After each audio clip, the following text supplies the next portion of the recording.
Baik, Assalamualaikum warahmatullahi wabarakatuh. Perkenalkan, nama saya Muhammad Yazid Zidan dari kelas 1C, jurusan Teknik Informatika pada angkatan 2021.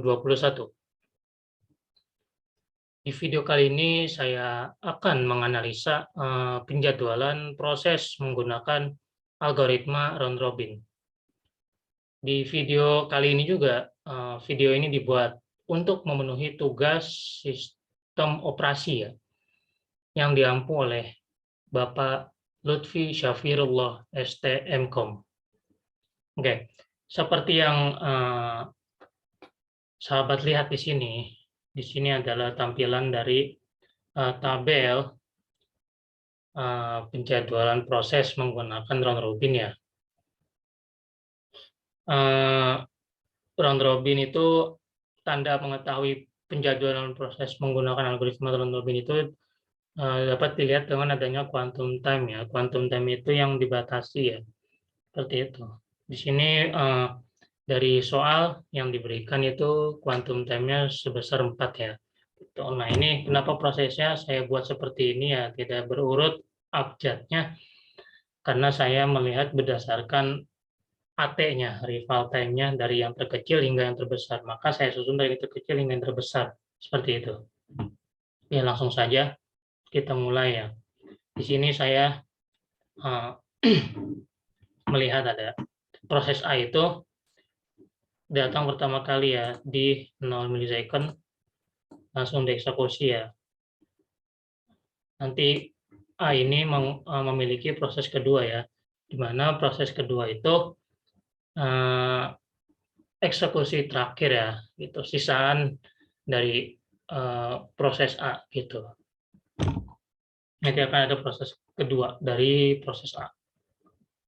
Nah, proses A kita batasi 4 ya, karena di sini 5, kita batasi sebanyak 4 doang proses yang masuk, seperti itu.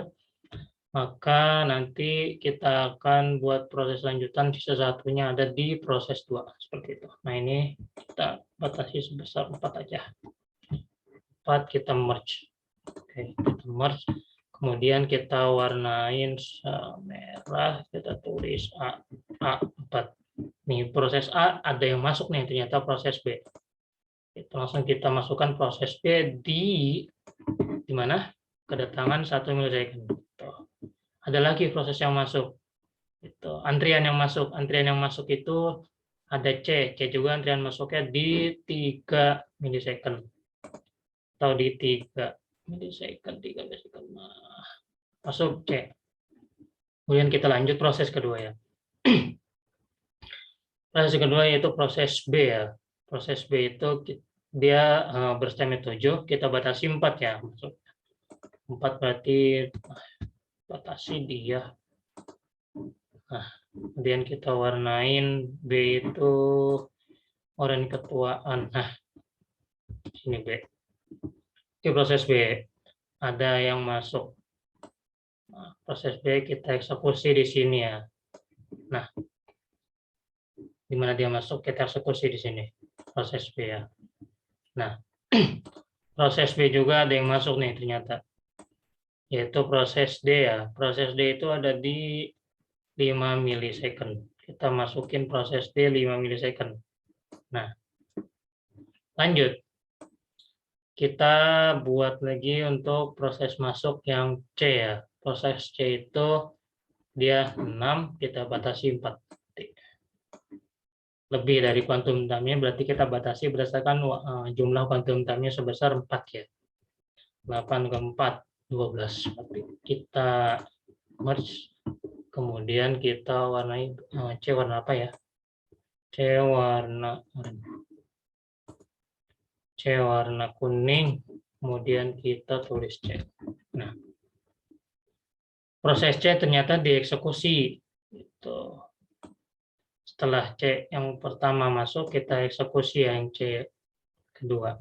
Nah, ini eksekusi baru proses pertama eksekusinya. Nanti ada proses sisaan, di mana itu eksekusi yang kedua atau yang terakhir. Gitu. Kita lanjutkan habis C apa? Proses E masuk ya. Proses E ini karena dia 4, quantum time 4 berarti dia tidak punya sisa. Oke, kita langsung aja masukkan ini sebesar 4 ya, 12 tambah 4, 16. 16 kita sini. Nah, itu warnanya warna apa ya? Warna biru muda.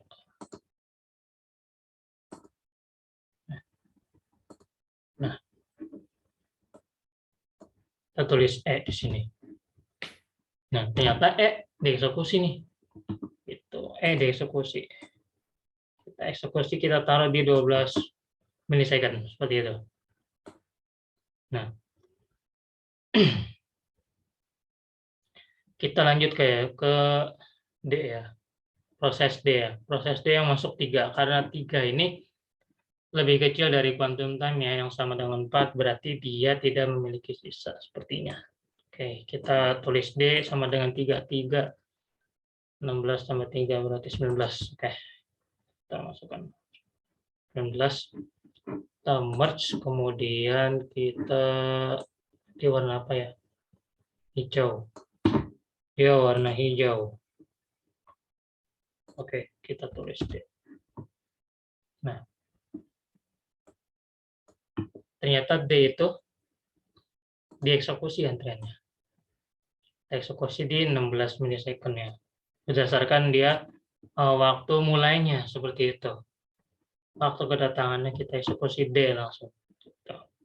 Kemudian sini kita buat lagi proses yang masuk yaitu F ya. Nah, ini F ini ada sisa nih. Gitu. Kita buat eksekusi pertama dari F ya. F itu kan kita batasi sebanyak 4, 1, 2, 3, 4. Kita tulis di sini F ya. F itu warna, kita eksekusi F. Nah, F langsung dieksekusi di pertama kali dia. Nah, oke. Ini karena ini baru yang pertama ya. Kita sudah selesai mengerjakan proses masuk yang pertama. Kita akan selanjutnya mengerjakan proses masuk yang kedua, di mana proses masuk kedua ini merupakan sisaan ya, hasil pembatasan dari quantum time yang tadi, sisa seperti itu. Nah, ini kita sisa dari proses A itu yaitu 1 ya, di mana 1 kita letakkan di sini. Nah, di 23 milisecond kita tulis A. A itu warnanya tadi merah. Oke, masuk A. Kemudian lanjut. Karena 1 di sini hanya 1 saja. Itu 1 proses. Kemudian kita lanjut ke B ya. Ke B ini sisanya 3 ya. 3 dari mana? 7 dikurang 4, dibatasin ya. Jadi 3. Gitu. Nah, kita masuk ke B. Sini. B, mulainya B di sini. Kita start B di sini. Kita geser B. 1, 2, 3. Nah, merge B. Kemudian warna, dia warna apa ya dia? Tadi warna, oke, oranye. Oranye kecoklatan. Nah, kemudian kita lanjut proses sisaan lagi. Yang kedua apa aja sih? Di sini kita lihat C, berarti C di sini berstamina 6 dikurangin 4, 2. Berarti di sini ternyata benar. C itu 2 di sini. Nah, kita buat dia prosesnya berstamina 2, berarti 1, 2. Kita di sini buat merge-nya C. Nah, kita warnai sama dengan kuning. Proses yang terakhir. Proses yang terakhir itu F ya. Kita cek lagi. F itu 5 dibatasi 4 berarti sisa 1 benar. Ya, sisa 1 di sini. Kita pindahkan Nah, di sini adalah F. Kita warnai ungu, kemudian kita tulis F. Nah, kita telah selesai membuat urutan proses pengerjaannya ya. Dari proses yang pertama hingga proses yang terakhir, yang kedua kali dieksekusi ya sisanya. Sekarang kita langsung membuat isian tabelnya ya. Proses A itu start time-nya 0, langsung dieksekusi berarti 0. Finish time itu ada di, kita lihat berdasarkan finish time yang terakhir, berarti dia 23. 23 turnaround time itu kita lihat rumusnya finish time dikurang arrival time. Finish time 23 dikurang 0, 23. Kemudian waiting time ya, waiting time itu kita lihat dari dia startnya 0 ditambah finish time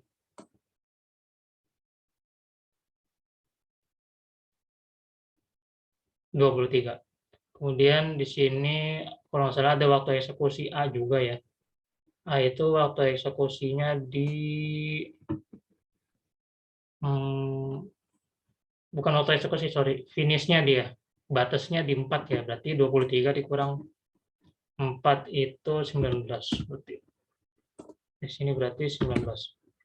Oke, start time B itu dimulai dari 4 ya, berarti sini 4. Finish time B itu di 8.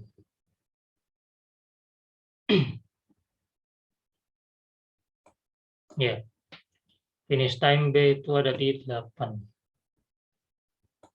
Kita cek. Finish time B itu ada di 24. Bukan 8, maaf. 20. Startnya B itu di 4, finishnya di 20. Berapa tadi itu? B itu 24.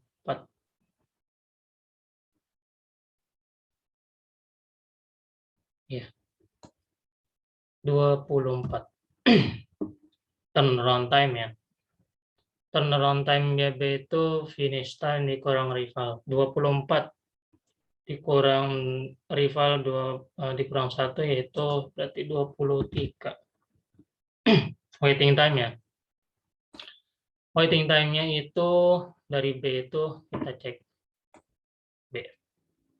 Dia rival tiba di 1 milisecond, kemudian dia eksekusi di 4, berarti 4 kurang 1 berapa tuh? 3 ya. 3, kemudian kita lihat proses kedua lagi. Proses kedua sisanya B itu ya. Nah, dia itu ditambah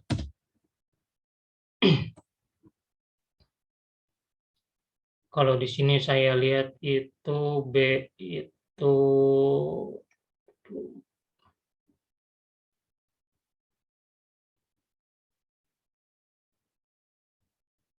24 dikurang 8. Jadi 24 kurang 8 sama dengan 19 juga. 24, 16 berarti 16. 16, oke. Berarti di sini 19. Nah, kita lihat proses yang C ya. Proses C itu start time-nya ada di 8. 8. Oke. Finish time C. C itu finish time-nya ada di 27. Dieksekusi 27. 27. Kemudian turnaround time ya, finish time dikurang arrival time. Finish time 27 dikurang 3 sama dengan 24. Oke. Waiting time-nya, waiting time dari C. Waiting time dari C itu dia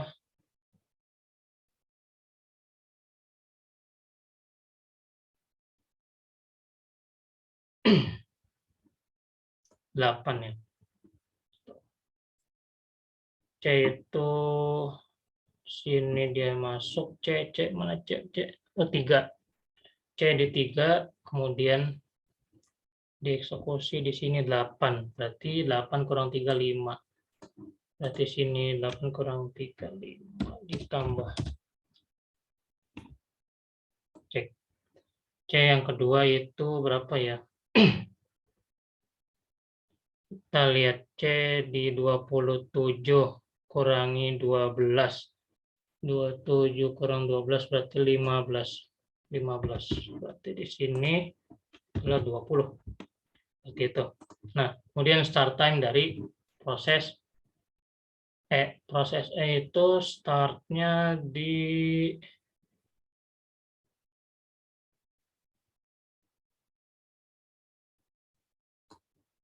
12.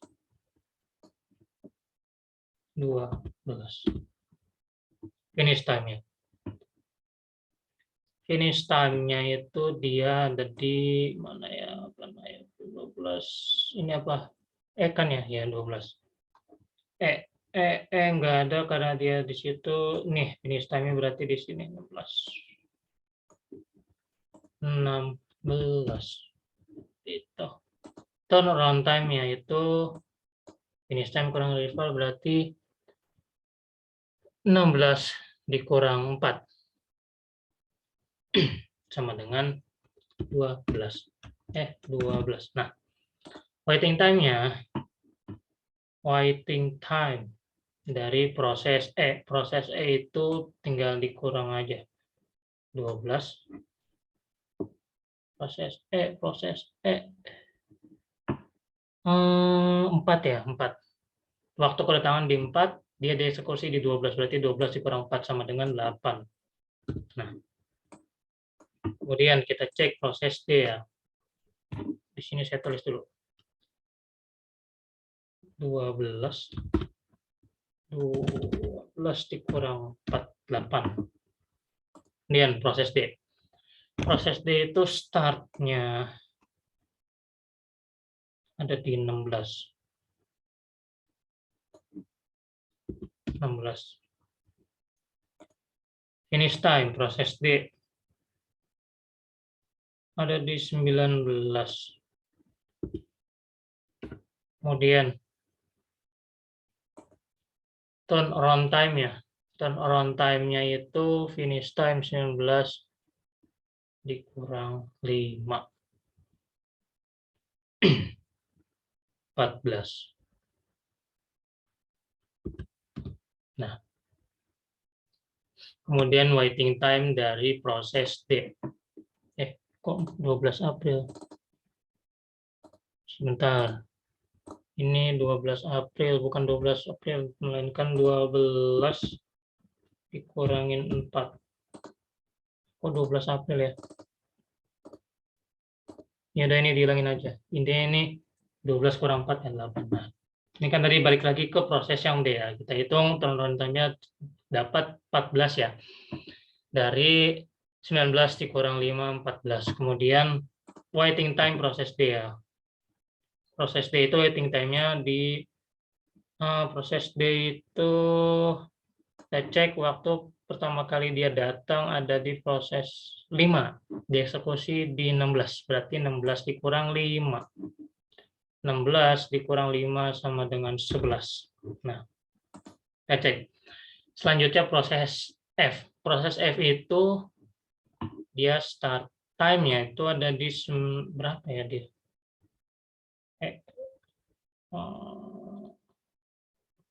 19.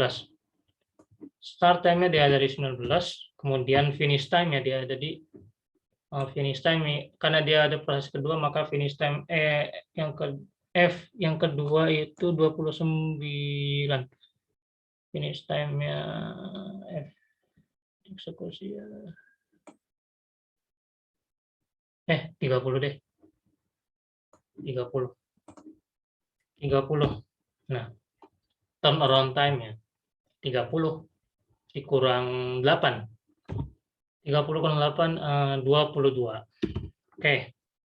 Turnaround time sama dengan finish time dikurang arrival time, 22. Kemudian lanjut waiting time ya. Waiting time ini kita dapat karena dia proses pengerjaannya 2 kali ya, gitu. Maka kita lihat dulu di prosesnya 19, waktu kedatangannya itu 19 ya. Terus dia datang di sini F itu di 8, berarti 19 dikurang 8 itu berapa? 11 ya. 11. Nah, kemudian ditambah Yang kedua itu proses yang selesai kedua ya. Dia dieksekusi di 29 dikurang finishnya di mana dia? Oh, 23 di sini ya. Nih, berarti 29 dikurang 23 itu sama dengan 6. Berarti di sini hasilnya 11.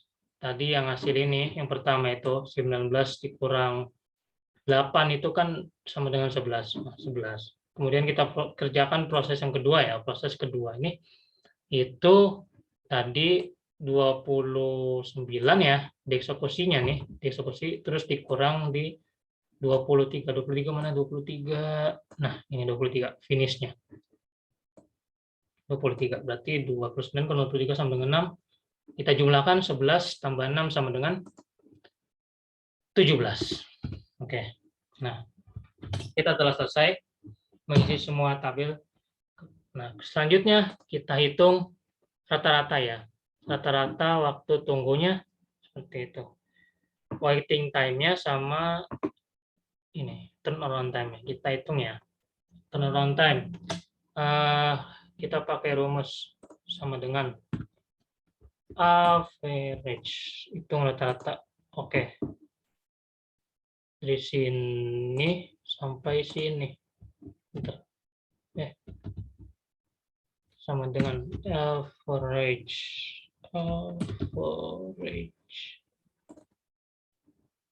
Sini sampai sini. Oke.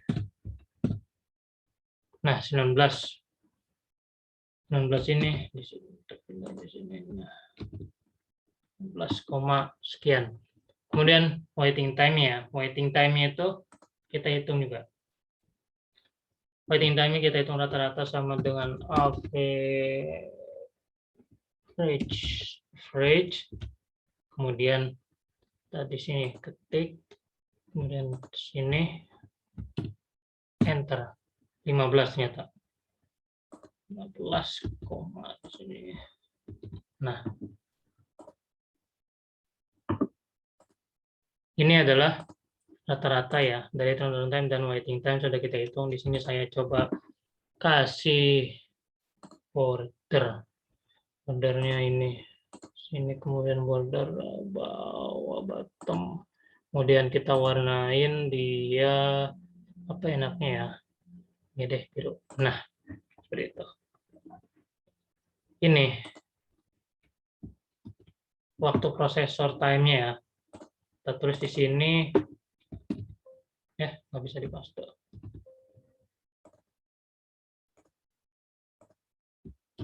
Oke. Nggak bisa ya. Oke. Berarti ini waktunya di sini dia itu, nah. Ini autoprosesornya, kemudian ini waiting time-nya. Copy di sini waktu tunggunya ya. Waktu tunggu rata-rata di sini ya. Nah, seperti itu.